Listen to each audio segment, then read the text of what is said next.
안녕하세요.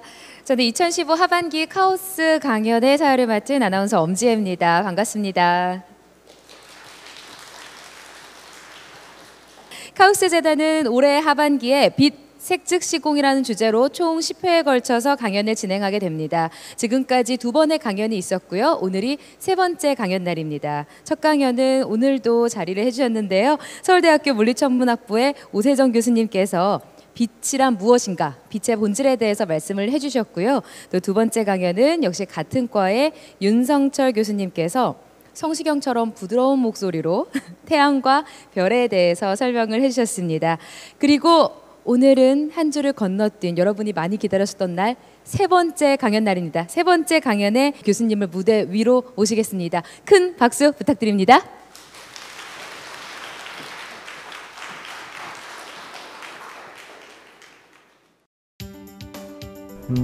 우리가 이제 초중학교 때 과학책, 생물학 책을 보면 망막이 눈이 어떻게 생기고 망막이 어떻고 거기에 세포가 빛을 어떻게 하고 하는 얘기들이 쭉 간략하게 기술은 되어 있어요. 아는 것 같은데 실제 안에 들어가 보면 의외로 저희가 아는 게 너무 없습니다. 저도 이제 최근에 이제 다른 것을 연구하다가 내가 뭘 모르고 있구나 하는 것을 알고 난 다음에 아름아름 제가 이제 찾아서 공부를 했던 것을 조금 더 쉽게 이번 강연을 통해서 일반 대중들에게 소개를 해주려고 합니다.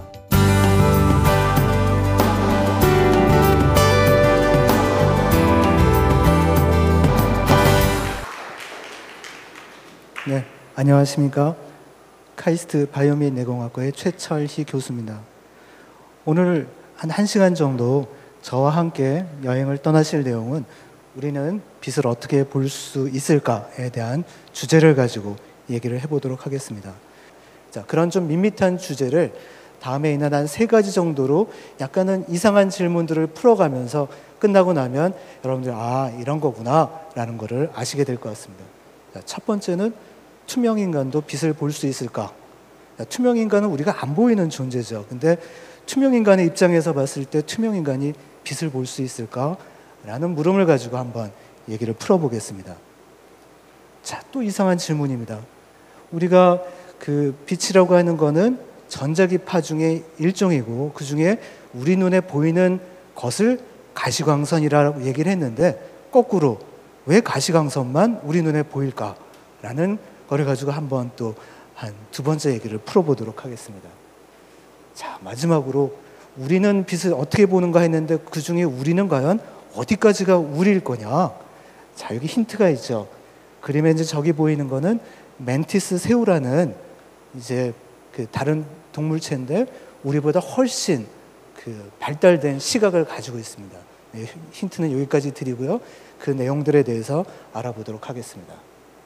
자, 첫 번째, 과연 투명인간도 빛, 사물을 볼 수 있을까 하는 내용이 되겠습니다. 투명인간은, 자, 투명하다는 건 무슨 뜻이에요? 빛이 어디에 흡수되지 않고 다 지나가야 투명하게 보이는 거죠. 어딘가에 조금이라도 빛이 흡수가 된다면 흡수된 빛만큼 거기가 어둡게 우리한테 보일 거예요. 따라서 이론적으로 100% 투명하다면 그 투명인간은 장님이 될 수밖에 없어요. 그렇죠? 그래서 보통 투명인간이 영화에서 나오는 걸 보면 어떻습니까? 그 표현되는 거 보면 대부분 비슷해요. 여자 투명인간은 별로 본 적이 없어요. 남자 투명인간이고 원래 남자가 가고 싶은데 못 가는 데를 이 사람들은 가요. 가서 몰래 안 들키고 보고 먼저 범죄도 저지르고. 근데 이제 거기서 잘못된 거는 볼 수가 없어요. 투명은 됐는데, 그렇죠? 그런 부분이 이론적으로는 있고요. 하지만 더 실제적으로 투명인간이 빛을 못 보는 이유가 있습니다. 그거는 눈의 구조를 알아야 되는데요.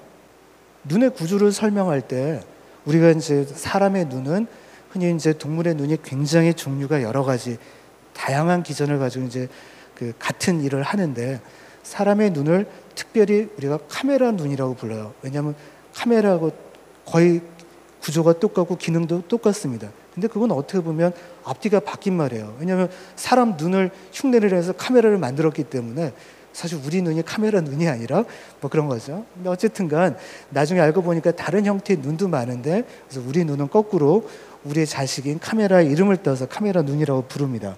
그래서 눈에 보면 앞쪽 부분은 결국 카메라 앞에 렌즈, 조리개 뭐 그런 것처럼 빛을 좀 다루는 부분이에요. 광학적으로.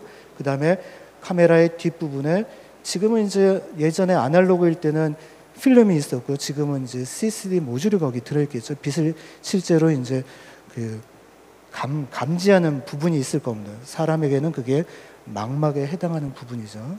그런데 또 중요한 게 뭐가 있어요?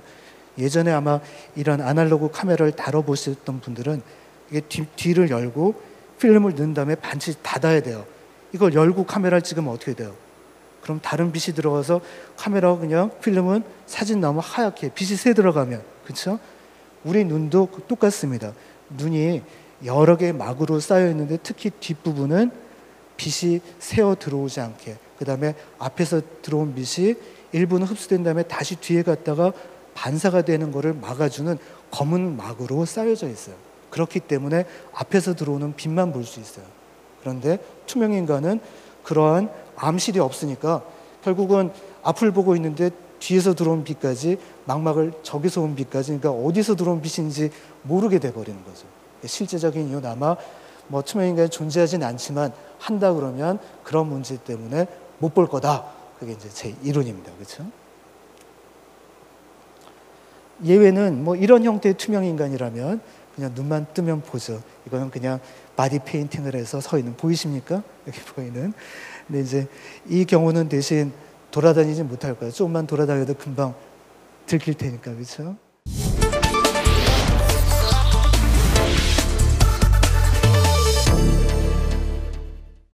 이제 두 번째 파트는, 자, 우리가 보는 걸 가시광선이라는데 거꾸로 왜 가시광선만 볼 수 있느냐? 아까 보면 전자기파의 스펙트럼은 굉장히 넓은데 왜 그런 편식을 하게 됐을까 하는 질문에 대해서 한번 답을 해보겠습니다. 크게 두 가지로 접근을 할 수 있어요. 자, 이게 이제 좀 약간 다른 표로 그림을 그려놨죠. 전자기파의 다양한 스펙트럼, 이 윗부분은 자, 굉장히 촘촘하죠. 에너지가 굉장히 높습니다. 여기는 우리가 흔히 방사선이라고 얘기하는 감마선, 엑스레이, 뭐 UV가 있는 부분이고요. 여기는 굉장히 물결이, 너울이 완만하죠. 에너지가 낮은 영역대, 그 딱 중간 부분에 아주 좁은 영역만이 우리가 볼 수 있는 빨주노초 파남보의 가시광선이 존재해요. 왜 그렇게 좁은 영역만 볼 수 있느냐? 실제 지구상에서 우리가 존재를 할 때 우리가 보는 빛의 대부분은 가시광선 영역이 대부분이에요. 일단 우리가 그 재료로 쓸 요리 재료가 가시광선이기 때문에 그걸 갖고 요리를 하는 겁니다. 없는 재료 갖고 만들 수 없잖아요. 그렇죠? 우리 주변에 쉽게 얻을 수 있는 걸 가지고 뭐를 하는 건데, 자, 이거는 대기권 바깥에서 이 이제 그래프를 어떻게 보시면 되냐면 여기가 빛의 스펙트럼입니다. 여기가 가시광선에 해당하고 이 부분은 이제 파장거리가 긴, 즉 적외선, 마이크로파, 뭐 라디오파에 해당하는 부분이고, 여기는 더 짧아지는 뭐 자외선, 엑스레이, 이제 그쪽 영역대인데, 지구 바깥에서 실제 빛의 성분을 다 조사해 보면 태양에서 오는 빛은 이런 커브를 가집니다. 이건 아주 특징적으로 한 태양의 표면이 한 6,000도 정도 되는데 6,000도 정도 되는 검은색 흑체 물질에서 나오는 복사 에너지가 이제 이런 형태를 가집니다. 거기 보면 가장 피크를 이루는 데가 가시광선이에요. 그런데 이제 우리가 사는 거는 우주에 사는 게 아니라, 뭐 우주인도 몇 명 있지만 우리가 실제 진화한 거는 다 땅 위에서 진화했잖아요. 땅에서 볼 때 빛은 약간 달라집니다. 어떻게 달라지겠어요? 일단 빛이 우리가 볼 때는 투명해 보이지만 실제 빛이 볼 때는 가시광선에만 이 공기가 투명한 거지 자외선만 돼도 공기가 불투명해져요. 그게 뭐냐? 일단 가시광선은 아까 공기 분자, 가시광선은 공기랑 별로 안 친해요. 그러니까 투과를 하는 거예요. 투명해요. 자외선, 엑스레이만 해도 공기 입자를 때려가지고 무슨 일을 합니다. 걔네랑 뭐 이렇게 악수도 하고 뭐 해요. 그러다 보니까 저쪽에서부터 공기를 통해서 오려면 못 와요. 그래서 오존이나 그런 것에 의해서 다 흡수가 돼버리는 거죠. 역시 적외선 영역대도 비슷합니다. 자, 이렇게 보면 이건 이제 또 다른 표인데요. 이것도 역시 그런 파장별로 보고 과연 대기 중에서 빛이 얼마나 흡수되느냐를 봤어요. 거꾸로입니다. 가시광선 영역대는 흡수되는 게 굉장히 낮죠. 무슨 얘기예요? 한 4~5% 정도만 흡수가 되고 태양이 가지고 있는 가시광선의 재료가 다 지표면으로 온다는 얘기죠. 이쪽은 뭡니까? 가시광선보다 에너지가 높은 애들, 자외선, 엑스레이, 감마선 같은 것들은 다 공기 분자 뭐 그런 것들에 걸려가지고 필터가 돼서 지표면은 안 오는 거예요. 그러니 있지도 않은 빛을 보려고 막 진화를 할 그런 일은 없죠. 그렇죠? 그리고 이 뒤쪽에 보면 물론 약간의 차이는 있지만 적외선 영역대로 보면 일반적으로 이제 물 분자가 수증기 형태로 있으면 역시 가시광선에는 아주 구름이 두꺼우면 좀 산란이 돼서 흰 구름, 검은 구름으로 보이지만 그렇지 않은 경우에는 역시 투명해요. 하지만 적외선 같은 경우는 그런 물 분자가 역시 또 불투명해집니다. 왜냐? 물 분자랑 적외선끼리 만나요. 그래서 우리가 보통 그 일기예보할 때 많이 보여주는 저런 막 구름 사진들은 실제로 그 인공위성에서 적외선을 이용해서 카메라를 찍은 다음에 우리 눈에, 적외선 우리 눈에 안 보이니까 그걸 우리 눈에 보이는 다른 색깔로 입혀서 이렇게 이제 예쁘게 표시를 해주는 겁니다. 그러니까 적외선은 물 분자에 흡수가 돼서 또 지표면에 많이 묻어요. 자, 그러니까 위아래 물고기의 머리, 꼬리 떼내고 우리는 몸통만을 먹는 바로 그 가시광선이 결국 우리가 요리할 수 있는 대부분의 재료였다. 그러니 그걸 볼 수밖에 없었다 하는 게 이제 하나의 설명이고요. 자, 또 다른 측면에서 한번 보겠습니다. 아까 제가 설명을 할 때 빛을 인지를 하려면 반드시 그 빛은 뭔가 흠집을 내야 돼요. 그렇죠? 그런데 가시광선보다 조금 더 긴 영역대라면 일단 적외선, 뭐 마이크로파, 레디오파 그 정도가 되겠죠.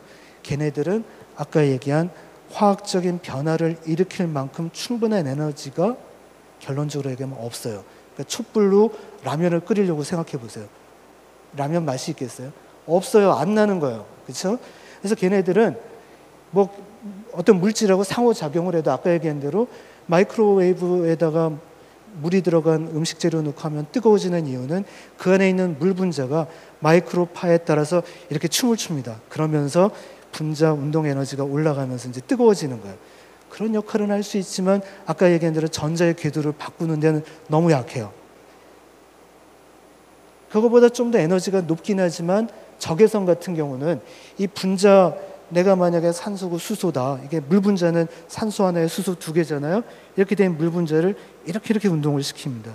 마이크로웨이브는 이렇게 운동을 시키고요. 여기 열을 올리는데 역시 전자를 올리는 데는 뭔가 2% 부족해요. 그렇죠? 그러면 이제 또 거꾸로 올라가 보세요. 그럼 가시광선보다 센 에너지는 뭐냐? 얘네는 전자의 궤도를 움직이긴 해요. 근데 문제는 너무 세서 그 전자가 그 궤도를 이탈을 해서 아까 이제 인공위성으로 따지면 로켓이 그냥 우주로 나가버립니다. 자, 우리의 모든 원자, 분자가 아까 양성자랑 전자 숫자가 똑같으니까 이게 전기적으로는 이게 제로, 중성인데 전자 하나가 빛을 받아서 궤도를 이탈해서 멀리 나가버리면 남아있는 사람은 플러스 1 하는 어떤 전기적인 성질을 띠게 돼요. 이제 그런 걸 화학적으로 이온이라고 합니다. 그래서 이온화가 일어나는데 생물학적으로 보면 그런 이온들은 우리 몸에서 굉장히 활성이 강해요. 활성이 강하다는 얘기는 남들하고 막 붙어서 시비를 걸고 싸웁니다. 우리 몸에서 굉장히 해를 입힐 수 있어요. 예? 그래서 이쪽 위는 자, 가스레인지에서 라면을 키우려고 했는데 너무 불이 세서 그냥 라면이 홀라당 타버리는 경우를 생각해 보시면 되고요. 그래서 우리가 적절하게 다룰 수 있는 세기의 에너지가 바로 가시광선 영역대이기 때문에 결국은 이제 그게 우리가 보는 데 사용을 했다. 이제 두 가지 설명이 있을 수 있습니다. 자, 뭐 자외선 얘기 나왔으니까 한번 볼까요? 때는 좀 약간 지났습니다. 아주 건강한 구릿빛, 피부를 만들려고 이렇게 합니다. 왜 구릿빛이 됩니까? 그거는 사실은 아까 얘기한 대로 우리 몸에 좀 해로울 수 있는 자외선이 들어올 때 그거에 대한 우리 몸이 방어를 하는 기작이에요. 자, 그게 우리 눈에는 자, 어떤 사람은 일부러 이렇게 가기도 합니다. 해변가 나가기 위해서 뭐 우주선이 아니에요. 이거는 뭐냐면 자외선이 나오는 어떤 그런 케이지 안에 들어가 있습니다. 어려운 건 아니고요. 실제 형광등에서 그 형광등 보면 우리 그냥 하얗게 보이죠. 왜냐하면 형광등 안에서 나오는 빛은 실제로는 자외선이에요. 근데 그 우리 눈에 보이지도 않을 뿐더러 우리 몸에 해롭죠. 그래서 형광등 안쪽에는 자외선을 받아들인 다음에 그걸 약간 열로 바꾸고 그보다 낮은 에너지의 빛, 즉 가시광선을 내보내는 그런 형태로 되어 있어요. 근데 이제 이 경우에는 형광물질을 안 하고 그냥 형광등을 만들면 자외선을 내는 등을 만들 수 있습니다. 그 밑에 들어가면 이제 이렇게 안 가도 이제 태울 수 있죠. 근데 이게 이제 좋은 게 아니에요. 여기 보면 일반적인 우리가 가시광선으로 보면 자세히 보면 여기에 뭐 점이 몇 개 조금 죽은 게 있고 그래요. 옆에 있는 사진은 뭐냐면 자외선을 쬐어준 다음에 자외선을 볼 수 있는 카메라로 찍은 겁니다. 우리 눈엔 안 보이죠, 그렇죠? 그걸 우리 눈으로 보이는 색으로 표현해 보면 어때요? 이렇게 이제 수많은 점들이 보인다. 바로 이 점이라는 거는 우리 몸에서 이제 멜라닌이라는 색소가 있어서 이 자외선이 들어와서 우리 몸 안을 돌 때 좌충우돌하면서 여러 가지 문제를 일으킬 수 있잖아요. 그러니까 멜라닌 색소는 자외선을 자기가 흡수를 해서 마치 우리가 높은 데서 뭐 물건을 떨어뜨리면 와장창 깨지지만 그걸 계단에서 살살 굴리면 하나하나씩 계단 내려가서 밑에 내려갈 땐 그래도 비교적 온전한 모습으로 내려갈 수 있어요. 그런 형태로 자외선의 에너지를 완충시켜주는 역할을 하는 물질이 바로 멜라닌이죠. 그래서 우리 몸이 여름에 잘 지나고 나면 새카맣게 바뀌는 게 바로 그런 방어하기 위해서 이제 멜라닌 색소를 내는 건데 바로 자외선을 잘 흡수하니까 자외선이 이렇게 검은 점으로 더 잘 보입니다. 그러니까 가시광선을 흡수하는 것보다 자외선을 잘 흡수하는 거죠. 자, 이 얘기는 자, 어느 정도 방어는 하고 있는 거예요. 하지만 우리 몸이 방어를 한다는 얘기는 그만큼 손상을 많이 받았다는 증거가 되기도 하는 거죠. 그래서 100% 방어가 안 되기 때문에 그렇게 들어왔던 자외선이 그런 어떤 그 완충을 해주는 데를 벗어나서 생체 분자를 망가뜨리면 이제 이런 것들이 돌연변이를 일으켜서 이제 암을 일으킬 수 있습니다. 이 암의 기본은 우리 모든 생명 현상의 가장 그 청사진, 어떻게 보면 설계도에 해당하는 유전 물질을 변화시키는, 다른 말로 돌연변이가 생기는 거예요. 돌연변이가 너무 심하게 생기면 뭐 더 살지 못하고 뭐 세포든지 생체가 죽습니다. 그 뭐 너무 그 방사능의 피폭이 심하게 되는 경우에 그렇죠. 근데 그 정도가 아니라 생존은 했는데 남아있는 상처가 너무 큰 경우에 이 세포의 어떤 증식 메커니즘, 우리 몸은 약 60조 정도의 서로 다른 세포로 이루어져 있어요. 60조의 세포가 하나의 개체로서 온전히 역할을 하려면 각각의 세포는 개체가 하는 말을 들어야 돼요. 넌 이제 성장을 해야 될 때, 분열을 해야 될 때, 아니면 심한 경우는 넌 이제 필요 없으니까 이제는 좀 죽어야 된다라고 얘기하면 세포가 굉장히 말을 잘 듣습니다. 그러니까 우리 몸은 전체주예요. 세포로 보면. 그런데 이런 돌연변이를 일으킨 세포가 갑자기 이 개체의 말을 안 듣고 난 나대로 살 거야. 그게 뭡니까? 바로 암인 거죠. 그렇죠? 이제 그런 것들이 실제로 일어날 수 있습니다. 그래서 그런 것들을 막기 위해서 여기 보이는 뭐죠? 우리가 선블럭을 화장품을 바르면 이거는 일반적인 가시광선 영역대에서 카메라를 찍으면 우리가 보통 하얗게 보이죠. 빛이 반사가 되니까. 근데 아까 본 대로 자외선 영역대 찍으면 어때요? 검게 보여요. 그 얘기는 뭐죠? 아까 멜라닌 색소처럼 자외선을 흡수를 해서 그게 피부로 침투가 되지 않게 만드는 거죠. 자, 선블럭의 원리가 되는 겁니다. 자, 아이러니컬하지만 자외선이 꼭 나쁘기만 하냐? 근데 의료용으로는 이 자외선을 질병의 진단과 치료에 응용을 하기도 합니다. 심지어는 암의 진단과 치료에도. 그 예를 한번 보여드리겠습니다. 이게 이제 한 70세 된 남자 환자분인데 이 햇빛을 많이 받으셨어요. 그래서 피부에 보면 피부암이 의심이 되는 여러 개의 병변이 있습니다. 굉장히 많아요. 이거를 진단 또는 치료를 하려면 다 그 부분을 떼내서 검사를 해서 암인지 아닌지를 봐야 되는데 많이 떼야 되잖아요. 그래서 이 경우에 어떻게 하냐면 하루 전날 약을 드리는데 그 약은 암세포에서만 화합물질이 바뀌어서 자외선을 쬐어주면 이런 붉은색 형광을 띠게 합니다. 그러면 어떻게 됩니까? 요거는 굉장히 험악해 보이지만 아직 암은 아닌 거죠. 이 부위 보면 굉장히 작지만 불행하게도 암에 가깝죠. 그렇죠? 그러면 저런 부위만 떼서 검사를 하고 또 떼면과 동시에 치료가 가능해지는 거죠. 자, 기왕 이제 빛의 어떤 의료적인 어떤 응용에 대해서 얘기를 했으니까 조금 더 그 부분에 대해서 설명을 드리도록 하겠습니다. 가시광선을 대강 경계로 해서 보면 가시광선보다 훨씬 짧은 파장거리, 즉 진동이 더 많은 더 센 에너지는 어떻다 그랬어요? 분자랑 부딪히면 걔를 이온화시킬 수 있다 그랬습니다. 그래서 그런 이유 때문에 그런 빛들은 몸에서 돌연변이를 일으켜서 암을 일으킬 수도 있어요. 그렇죠?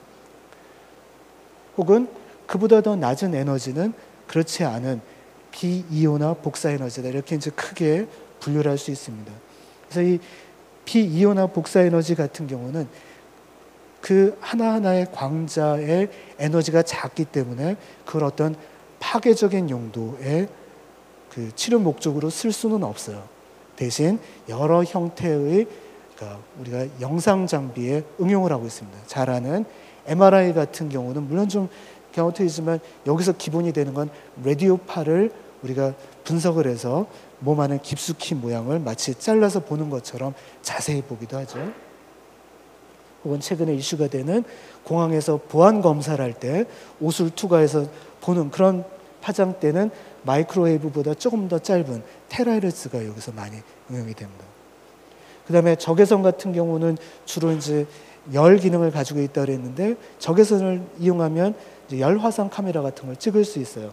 이거는 이제 환자의 무릎인데 관절염이 심한 경우에 거기 뭐 우리가 직관적으로 알죠. 염증이 있으면 뜨끈뜨끈 열이 나니까 그런 거를 이렇게 화상으로 찍어서 아, 이 부위가 문제구나 라는 것도 알 수 있고요. 혹은 뭐 중환자실에서 환자분의 지금 그 혈액의 산소 포화도가 얼만큼 호흡을 얼마나 잘하고 있는지를 계속 실시간으로 보는 것들이 이제 적외선 의료 장비를 가지고 그걸 보고 있습니다. 이런 식으로 이제 진단에 많이 응용이 되고요. 예외적인 경우는 아까 가시광선이 광자 하나하나의 에너지는 낮죠. 하지만 가끔 가다가 계란도 굉장히 많이 모이면 바위를 깰 수 있습니다. 바로 레이저가 그예요. 그러니까 레이저 같은 경우는 특이하게 굉장히 많은 광자를 집적을 했기 때문에 단일 가시광선의 에너지는 약하지만 그걸 가지고 마치 이렇게 나이프, 칼처럼 사용을 할 수 있어요. 의료적으로. 그래서 뭐 안경을 벗게 만드는 라식 수술이 가장 대표적이죠. 각막의 앞부분을 살짝 도려내서 굴절률을 바꿈으로써 이제 시력을 교정하는 수술 같은 것들이 레이저의 대표적인 의료적 용도가 될 수 있습니다. 또 근적외선 같은 경우는 아까 근적외선은 뭐 좀 깊숙이 투과하는 우리 몸 같은 경우는 잘 찍으면 옷도 다 투과해서 보고 몸 깊숙이까지 적외선은 들어가요. 그리고 적외선은 열 효과가 있기 때문에 이렇게 여러 개 뭐 근육 혹은 관절에 문제가 있는 경우에 온열 치료 용도로 이제 제한적으로 응용이 되기도 합니다. 자, 그에 반해서 엑스레이나 뭐 방사능 또 일부 자외선 같은 경우는 어떻습니까? 그 가지고 있는 광자 하나의 에너지가 굉장히 높다고 그랬죠. 그래서 걔네는 파괴적인 어떤 그런 효과를 낼 수 있어요. 영상으로 보면 요즘 암 진단에 많이 사용되는 펫이라고 하는 인공적으로 어떤 물질에다가 방사능 동위원소를 달아서 몸에다가 준 다음에 걔가 어디에 돌아가는지를 영상으로 찍거나 엑스레이를 통해서 이렇게 그냥 뼈와 살을 구별해서 보는 정형외과에서 많이 보이는 혹은 컴퓨터적인 어떤 해석을 분석을 통해서 마치 사람을 단면으로 잘라 보는 것과 같은 CT와 같은 그런 기법으로 이제 영상에 응용이 되기도 하고요. 하지만 얘가 파괴적인 효과가 있기 때문에 암 치료에서는 만약에 아까 이제 뇌암처럼 여기에 암이 있는데 너무 중요한 부위여서 수술로 가다가는 환자가 수술 자체 때문에 돌아가실 확률이 한 50%다. 그럼 보통 수술 안 합니다. 대안은 뭐냐? 여기 보이는 감마선이나 엑스레이 같은 거를 이런 형태로 쭉 쬐어주면 이 단일 경로는 그래도 비교적 낮은 에너지가 가기 때문에 경로 자체는 그래도 조금 손상이 있겠죠. 근데 그거를 이런 형태로 집적을 해서 주면 걔가 다 모이는 한 군데에는 굉장히 높은 에너지가 가기 때문에 이제 마치 수술 대용으로 쓰는 방사선 치료 혹은 뭐 감마 나이프라고 부르는 것은 이제 저런 원리로 이제 응용이 되게 됩니다. 굉장히 어리석은 질문 같았지만 알고 들어가 보니까 굉장히 심오했죠. 왜 우리가 가시광선을 볼 수밖에 없느냐? 나머지 빛들은 너무 약하거나 너무 세거나 한 거예요. 적절히 우리가 다룰 수 있는 빛이 바로 가시광선이었기 때문에 거기에 우리는 최적화돼서 진화를 해왔던 것이 되는 거죠.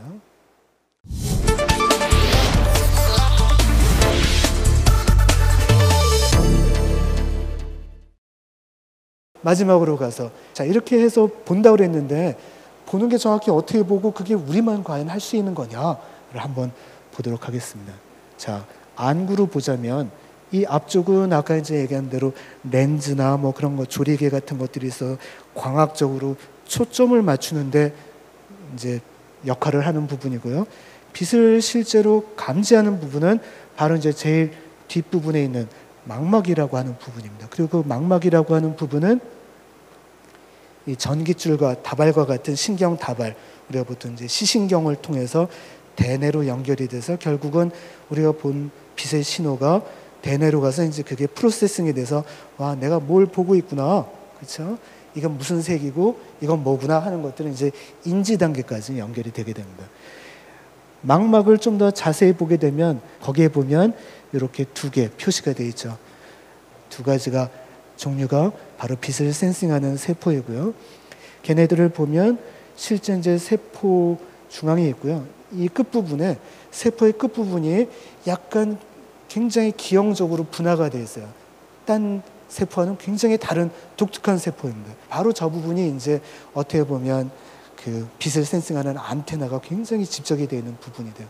하나 흥미로운 거는 이 빛을 관찰하는 이 부분은 이 망막의 제일 끝부분에 있어요. 그러니까 결국 빛은 어떻게 되냐면 이 앞에서 들어와서 각막, 렌즈, 그 다음에 유리체를 다 통과하고 망막의 세포까지 다 해서 제일 마지막까지 와야만 볼 수 있습니다. 한 봄날쯤 되겠죠. 이렇게 아름다운 풍경을 볼 수 있습니다. 자, 아까 이제 주제가 딴 애들은 어떻게 볼까? 야, 우리가 그래도 굉장히 고등한 그 동물이니까 딴 애들보다 훨씬 잘 봐야 될 것 같잖아요. 실제 좀 그래요. 이거는 개나 고양이나 소나 말 같은 포유류가 보면 이렇게 보입니다. 어떤 색이 빠졌습니까? 빨간색과 녹색이 구별이 안 돼요. 그러니까 아까 RGB에서 R이 빠집니다. 그래서 그 그린과 블루만으로 세상을 본다. 걔네들은 확실히 우리가 우월하구나 그런 느낌이 듭니다. 그래서 이걸 보면 우리는 아까 얘기한 대로 이렇게 세 가지의 색소를 가지고 조합을 해서 색을 보는 반면에 대부분의 포유류는 이렇게 자외선을 일부 포함할 수도 있어요. 보라색, 파란색을 보는 것과 요것 가지고 보니까 얘가 보는 세상의 스펙트럼은 이게 좀 밋밋해 보입니다. 그렇죠? 자, 근데 그게 다냐?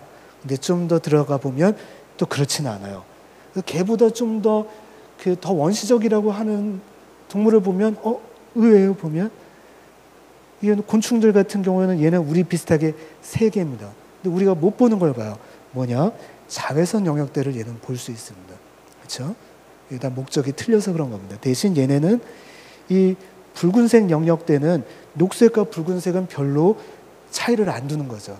그러니까 얘한테 붉은색은 좀 더 짙은 녹색이 진하지 않은 거예요. 그렇죠?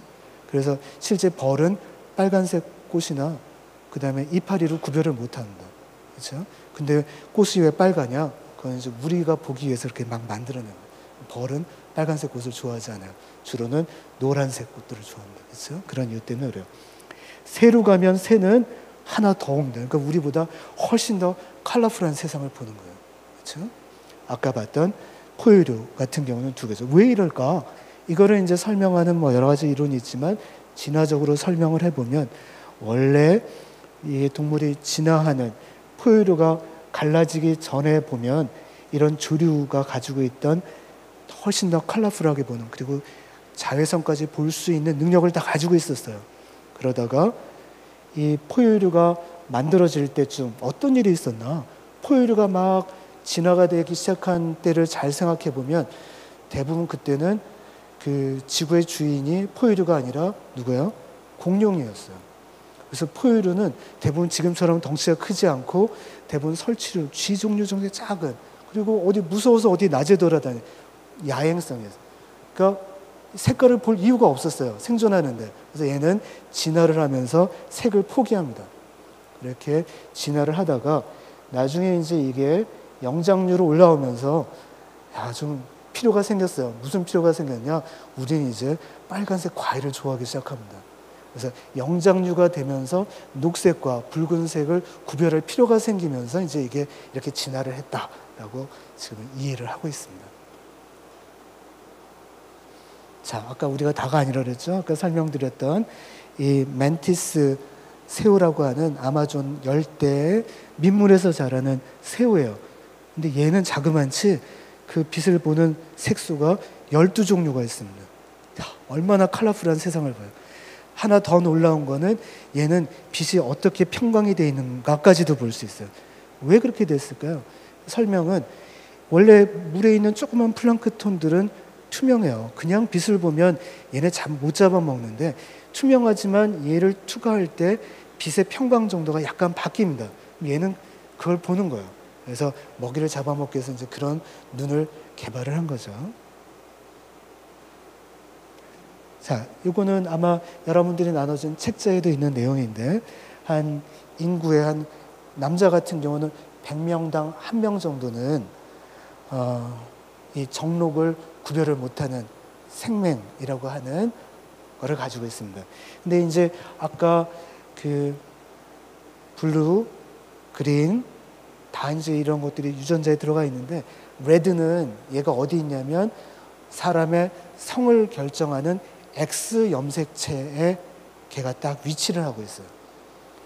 좀 옛날 지식을 해보면 X 염색체를 2개 가지고 있으면 여자가 되고 X 염색체 하나만 가지고 있으면 남자가 됩니다.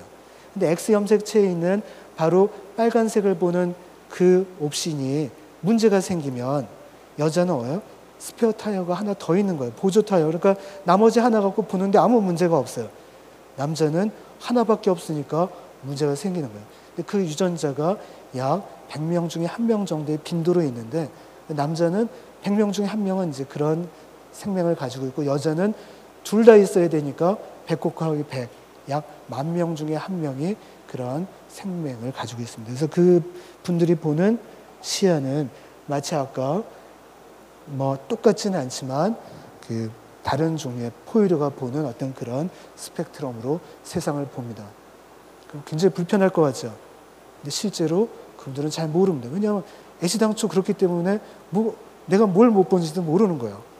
제가 이제 사실 이 카오스 재단 강연을 준비하면서 어떻게 좀 쉽게 설명을 할까 하면서 자료를 좀 찾다가 저도 굉장히 놀라운 사실을 본 게 이 고호라고 하는 굉장히 유명한 그 미술가가 생명이었을 거다라고 하는 사실이에요. 마치 베토벤이 나중에 귀머거리가 됐어도 훌륭한 음악을 지은 것처럼. 여러분 잘 아는 이게 이제 그 카페의 그림이죠. 멋있는. 근데 보면 아주 색상이 화려하긴 한데 조금 약간은 이상해요. 그렇죠? 그래서 이분이 어떤 분이 실험을 하다가 체험을 생명인 사람은 이 그림을 어떻게 볼 거냐라고 바꾸고 딱 봤더니 훨씬 일반인들이 보는 것과 유사합니다. 그리고 사실 이 그림 하나뿐만 아니라 그래서 고호의 그림을 이런 식으로 바꾼 예가 여러분 인터넷 보시면 아마 보실 수 있을 거예요. 그래서 보시면 아마 우리가 고호를 직접 앞에다 놓고 생명 검사를 못하니까 100% 확신은 아니지만 아마도 거의 90% 이상은 생명이었을 거다라고 이제 생각을 하고 있습니다. 자, 이제 재밌는 영상 몇 가지를 보여드리면서 이제 대강 얘기를 좀 접으려고 합니다. 자, 그럼 우리가 이렇게 보게 되면 봄으로써 뭐가 바뀌게 되었을까요? 진화 과정 중에 눈이 생기기 전에 대부분의 생명체들은 엄청나게 느렸어요. 그리고 해파리처럼 흐물흐물했어요. 근데 눈이 생기면서부터 어떤 일이 일어나느냐? 엄청나게 빨라졌습니다. 왜냐? 포식자가 눈을 가지고 있어요. 피해야 됩니다. 그래서 이제 빨라지지 않으면 도망갈 수. 또 하나 골격을 가지기 시작했어요. 그래서 개처럼 외골격을 가지든지 아니면 그게 나중에 우리처럼 내골격으로 바뀌면서 몸을 유지하고 이제 움직이기 시작하는 형태로. 왜냐하면 생존에 직결되는 문제니까요. 생명체의 생존은 뭐 내가 내 자체로 이제 생존하는 것도 중요하지만 그게 안 되는 경우에 또 두 번째 방법이 있어요. 뭐냐? 나의 유전 정보를 후손에 남겨 번식이라는 또 그런 중요한 미션이 있습니다. 왜 이렇게 화려하게 됐을까요? 그렇죠. 두 번째요. 번식을 위해서입니다. 그 암컷을 유혹하기 위해서. 대신 이렇게 화려하면 포식자한테 걸릴 확률은 되게 높죠. 자, 그런 두 가지 추에서 어디에 더 중점을 두느냐. 내 한 몸은 포식자에 먹힐지라도 그래도 나는 내 유전자를 남길 거야 라고 하는 어떤 그런 밸런스를 가지고 있는 겁니다. 그렇죠? 그래서 이 데이트할 때 남자가 돈을 내는 게 사람뿐만이 아니에요. 그래도 자연계에서도 보면 이런 번식을 위해서 이 수컷들은 대부분 자기 생명을 담보로 잡습니다. 그렇죠? 그리고 많은 에너지를 치장을 하는데 대부분의 동물들은 암컷보다 수컷이 훨씬 예쁩니다. 화려하고요. 암컷을 유혹하기 위해서죠. 자, 근데 우리가 색을 본다는 게 기본은 자, 아까 흰색으로 보는 건 RGB가 다 합쳐진 걸 우리는 흰색으로 인지를 합니다. 그 중에 자, 색은 감법이에요. 뭘 빼면 그 다음 나머지가 색으로 인식을 하는데 우리가 보통 나뭇잎을 녹색으로 인지하는 것은 녹색 이외의 나머지 빛들은 그 나뭇잎이 가지고 있는 어떤 색소들에 다 흡수가 돼서 광합성을 하든지 뭐 그런 데 사용이 되고 얘가 폐기 처분한 빛을 우리 눈이 받아들여서 아, 나뭇잎은 녹색이다라고 생각을 하는 겁니다. 자, 그런 거를 흡수색이라고 해요. 근데 공작의 이런 화려한 날개는 흡수색일까요? 자, 이렇게 물어보면 당연히 아니겠죠. 그렇죠? 이렇게 비슷한 예가 이런 우리나라엔 별로 없지만 아주 유명한 몰포나비라고 하는 굉장히 화려한 뭐 이 그림이 사실 잘 표현을 못 해주는데 한번 보면 굉장히 매료가 된다고 그래요. 흔히 흡수색이 가질 수 없는 화려한 파란색을 띠는 나비가 이제 남미 쪽에 있는데 이런 공작이나 몰포나비의 워낙 예뻐서 한 100년 전에 사람들이 몰포나비 날개를 갈아가지고 염료를 얻으려고 노력을 했어요. 근데 갈아보니까 엄청나게 안 예쁜 색만 나온. 그럼 도대체 어디서 색이 나왔을까? 굉장히 몰랐죠. 그러다가 이제 최근에 밝혀진 게 그 날개의 구조를 잘 봤더니 거기에 딱 빛의 파장 길이 정도에 해당하는 나노 구조가 아주 규칙적으로 있는 거예요. 그래서 그 첫 번째 시간에 오세정 교수님이 그 비누 거품에서 무지갯빛이 나오는 그래서 간섭을 통한 구조색이다. 그러니까 여러분들이 하늘을 볼 때 파란색을 보이는 게 왜 그래요? 빛이 쭉 지나가는데 공기에 파란색 빛은 산란이 돼서 원래 빛이 이렇게 가야 되는데 이렇게 가서 우리 눈에 들어오니까 하늘이 파란색으로 보이는 거잖아요. 그러니까 어떻게 보면 하늘색도 구조색인 거죠. 그래서 이런 구조색이 이런 또 화려한 색을 내기도 합니다. 그러니까 구조색은 감법이 아니기 때문에 그래서 우리 눈에 더 화려하게 보여요. 뭐가 보입니까? 이 아이의 이 파란색 눈동자. 이 눈동자는 카메라로 따지면 조리개에 해당해요. 같은 사진을 찍고 싶은데 광량이 많은 데는 조리개를 작게 해야 사진이 잘 나오고 어두운 데 가면 최대한 넓게 해서 많은 빛을 받아들여야 되잖아요. 사람 눈이 원래 그러니까 카메라가 따라한 건데 거기에 해당하는 게 이런 홍채라는 게 있어서 이 홍채 뻥 뚫린 부분이 우리가 눈동자로 부르는 거죠. 그래서 어두운 데 가면 이 홍채는 사실은 근육으로 되어 있어요. 대신 내가 내 마음대로는 조절 못합니다. 자, 이제 기분 좋으니까 눈동자를 크게 해볼까? 마음대로는 안 돼요. 근데 이제 빛을 받으면 자연적으로 됩니다. 그래서 홍채 근육이 수축을 하면 눈동자가 커져서 광량을 많이 받아들여서 어두운 데서도 잘 보이는 거예요. 그런데 이제 조리개는 빛을 원래 차단해야 되니까 여러분이나 저처럼 이런 좀 황색 인종들은 아까 얘기했던 멜라닌이라는 색소가 홍채에 굉장히 많아요. 그래서 갈색 눈, 진한 갈색, 검은색 눈을 가지고 있고 빛을 차단하는 역할을 합니다. 그런데 일부 백인들은 멜라닌 색소가 없기 때문에 근데 없는데 왜 파란색으로 보이느냐? 아까 몰포나비가 파란색으로 보이는 것과 같은 이치예요. 실제 홍채에 파란색 색소가 있는 게 아니라 홍채를 이루고 있는 근육들의 배열이 딱 빛의 파장대랑 맞기 때문에 거기에서 이제 파란색이 선택적으로 간섭 현상으로 반사가 돼서 이렇게 예쁜 파란색으로 보입니다. 자, 이제 마지막 적인데, 자, 이제 이런 건 이제 자기의 생존을 위해서 이제 아주 날카로운 눈을 가지고 있는 포식자들로부터 하는 위장. 우리가 언뜻 생각하면 제일 잘하는 게 뭐죠? 우리가 카멜레온 떠오릅니다. 근데 오늘 강의 지나고 나시면 하나 더 해보세요. 얘는 이게 뭐죠? 이게 바다 표면, 이게 밑바닥에 있는 문어입니다. 이게 자세히 봐야 뭐 눈 하나 있죠, 그렇죠? 근데 똑같은 문어인데 이게 바뀌면 색을 이렇게 바꿉니다. 그리고 이게 컴퓨터 그래픽이 아닙니다. 그렇죠? 잠수부가 이렇게 놀라운 능력을 가지고 있는. 전 더 놀라운 게 저런 문어를 잠수부가 어떻게 찾을까도 사실은 더 놀라운데요. 여러 가지 하고 싶은 얘기는 많지만 마지막 얘기는 물론 봐서 알기도 하지만 아는 만큼 보입니다. 그래서 오늘 강좌를 통해서 여러분들이 볼 수 있는 세상이 조금이라도 더 넓어지고 조금 더 컬러풀해지기를 바랍니다. 감사합니다.